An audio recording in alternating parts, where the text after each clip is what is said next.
Chapter 6 of Tractate Kesubos goes through additional laws of marital obligations and the Kesuba, the marriage contract. The first Mishnah says, a wife's fines and earnings go to her husband. If she inherits property, the husband can take from it while she's alive. If she's being financially reimbursed for being hurt, for humiliation and devaluation, it goes to the woman. Others say if it's a concealed injury, a third goes to the husband, and if it's revealed, he gets 2/3. His share is given immediately, and her share is used to purchase land, which he can benefit from. The Gemara says most of this is obvious, as we've said most of these in regards to her father's ownership also, and that a husband's ownership then overrides her father. So, rather, all of this was to bring the dispute by the injury reimbursement. There are further points, and it says a wife is unique in regards to being repaid for humiliation, as a man suffers disgrace when his wife is assaulted, as your wife is legally considered part of your own body. New Mishnah. If somebody pledges an amount of money to his son-in-law as a dowry, and the son-in-law dies, it's said he can choose to not give the dowry to the Yibum Levirate marriage brother. If a woman brings money or goods into a marriage, the husband must reimburse them upon a divorce. He pays a 50% increase by pledged cash, and by appraised goods he pays a fifth less than their value, unless they were appraised and worth a set amount. If the groom accepted appraised goods of a mana, she must give goods worth 1 1/4 mana. If he accepted appraised goods worth 400 dinars, she must give goods worth 500, meaning there's a difference of about a fifth. The Gemara says by the promised dowry to a dead son-in-law, he can even refuse to give it if the second is objectively a far better son-in-law, like being a Torah scholar as opposed to the original who was an ignoramus. It also says that it teaches all the types of appraisals above, large, small, and by the husband and by the wife. New Mishnah. If the bride pledged to bring money as a dowry, it's increased by 50%. The groom accepts to pay 10 dinars for her cosmetics for every money she brings in. Rabban Shimon ben Gamliel says, simply everything is done just according to the local custom. Gemara further discusses these points and related incidents, which are discussed further. New Mishnah. The minimum for an unspecified dowry is 50 zuz. If they agree to not have a dowry, the husband shouldn't say he'll only start supporting the woman once she's in his house. If a charity is marrying off an orphan girl, the dowry minimum is 50 zuz, although if there's enough money, they should give as befits her honor. The Gemara gives the definition as to the zuz coin. There are related points brought on the importance of giving charity to orphans. It also describes how to give charity and more points on its importance. There's a story where the sage Mar Ukva would secretly give coins to one poor man from his town, so the poor man wanted to uncover who was giving him charity. So he went out to catch this person, who, as it turns out, was Mar Ukva and his wife. But before they were seen, they quickly ran away and jumped into a large oven. Mar Ukva's feet started to burn, but his wife didn't, and she said it was because she stayed at their house, so gave charity more often, and also that she gave prepared food, which benefits people immediately. It says they jumped into an oven, as it's better to jump into a fiery furnace than to embarrass another person. There are other points on the massive amounts of charity Mar Ukva gave, and that he gave half of all of his assets to charity before he passed away. Normally, you shouldn't give more than a fifth of your assets, but it's fine there as he was about to pass away. And there are further of such points, and they're discussed a bit further. New Mishnah. If an orphan was married off by her mother or brothers, and she consented to this marriage, the dowry is 150 zuz, and she can get her full inheritance when she becomes an adult, once the marriage actually fully goes through. Some say if the father married his first daughter and then died, the second daughter's dowry should be the same as the first. Others disagree, saying people's financial situation changes, so it goes according to the estate at the time. The Gemara says an opinion that to determine the dowry of an orphan, you look at the character of the father when he was alive, if you can. Otherwise, it's a tenth of his estate, and this is for the debated, and others support this. It's for the debated as to who we hold like, and there's additional particularities in these laws discussed. It's decided we collect such payments from real property, not movables, whether for sustenance or for a dowry. New Mishnah. If somebody deposits money with a trustee for his daughter, there's debate if the daughter can tell him to give it to her husband. This applies by an adult. The Gemara describes these cases, which are qualified further. And that's the end of Chapter 6.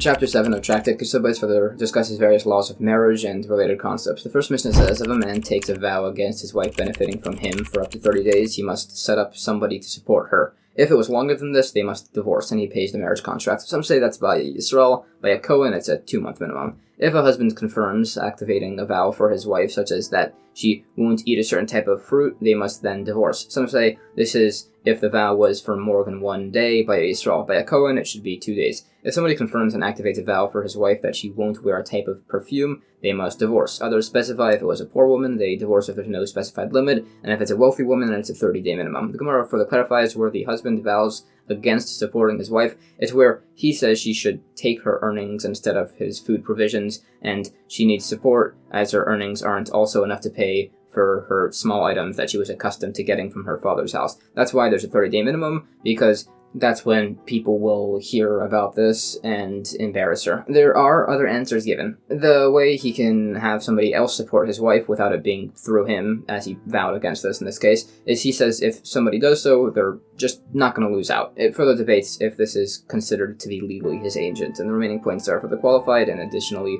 discussed. New Mishnah: if somebody vows for his wife that she should not go to her father's house if they live in the same city, if it's for under a month, it's fine. If it's for more, they must divorce. If the father was in a different city, then it's fine if it's for just one holiday. Not so if it's for 3, where they must divorce. If somebody vows for his wife that she shouldn't go to a house of mourning or feasting, they must divorce, as he's locking her inside.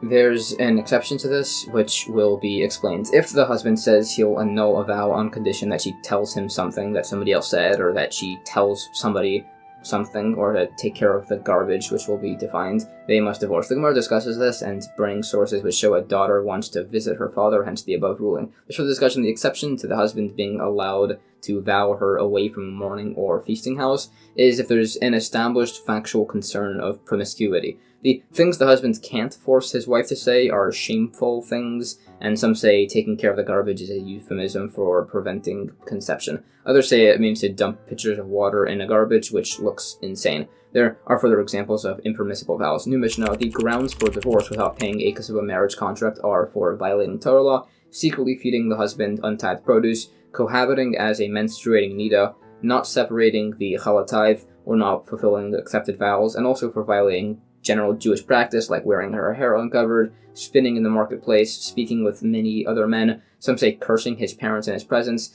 Some say being noisy enough that her neighbors hear her. The Gemara further qualifies these points, and they're additionally discussed as to how these different acts are considered forms of promiscuity. New Mishnah: if a man betrothed the woman on condition that she's not taken any vows or that she's not blemished, and then discovers that she had vows or blemishes, this is not a valid betrothal. If this was not stipulated and they marry, and then he finds out that she had vows or blemishes, this is grounds for divorce without paying the marriage contract. All bodily defects that disqualify a Kohen from service in the temple are considered legally defects by marriage. The Gemara says this is all also cited in a later tractate, Tractate Kedushin, as it involves betrothal and also marriage contracts. The types of vows that invalidate such a marriage are vows against meat, wine, or colored clothes, and we bring sources which are further qualified. There's additional discussion on these points and further particularities in these details. It's said if a woman then annuls her vows, she's back to being betrothed. But if a woman goes to a doctor to remove her blemish, she's not back to being betrothed. This is because a vow is annulled retroactively, unlike a blemish. Others disagree with this principle. As for the discussion, it lists blemishes that qualify here as legally a blemish, which are discussed. New Mishnah: if a blemish was found on the woman after betrothal, but while she's still in her father's house, the father must prove the blemish appeared after betrothal so that it's the husband's loss.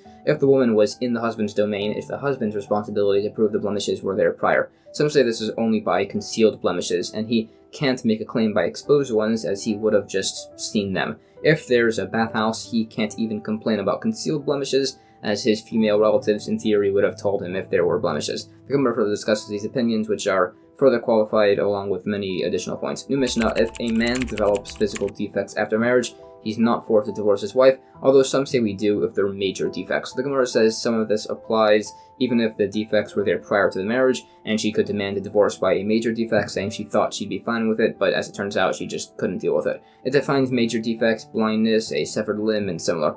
It debates who we hold like as to if a woman is allowed to demand divorce after a major defect. New Mishnah: physical defects on a man that can force a divorce are things like boils, polypus. Also somebody who works with excrement, a copper refiner, and a tanner can have a divorce demanded from them, and all these apply if these were the case before or after marriage, and the wife can say that she thought she could deal with it, but as it turns out, she couldn't.